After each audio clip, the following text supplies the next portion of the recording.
Seperti inilah kondisi tempat cuci tangan yang sudah tidak digunakan lagi di Kota Prabu Mulih.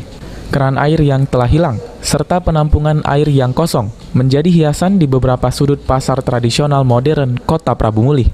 Dari pantauan tim liputan PAL TV yang terjun langsung ke lapangan, ada 4 wastafel kondisinya sudah mengkhawatirkan dan hanya 1 yang berfungsi normal. Salah satu warga yang berprofesi sebagai pedagang cukup menyayangkan melihat kondisi tempat cuci tangan yang terbengkalai. Dirinya dan para pedagang lain mengaku kesulitan jika ingin menerapkan protokol kesehatan 3M. Ya, kejadian ini masyarakat ini yang pedagang ini cuci tangan nggak bisa, banyak udah kasih ini Pak ya. Biasanya kan pedagang sini cuci tangan, ya. Ini banyak udah kasih lagi. Ya, tidak apa. Udah kan petugas yang ngecek ini Pak ya? Tahu pedagang itu. Tahu aku kan.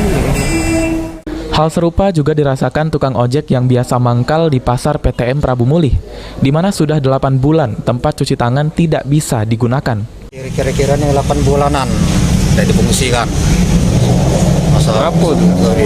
Kemungkinan tidak tahu gitu kan, apa pengisiannya atau mana kerang kecil kerang ini mungkin kan, tidak tahu gitu. Sebelumnya ada kerangan Pak? Sebelumnya ada kerangan ini, kerang tahu gitu kan, mana itu?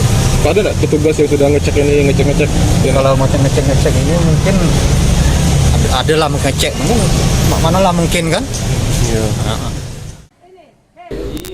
Pemandangan ini bisa jadi hampir terjadi di sebagian wilayah di Sumsel bahkan Indonesia.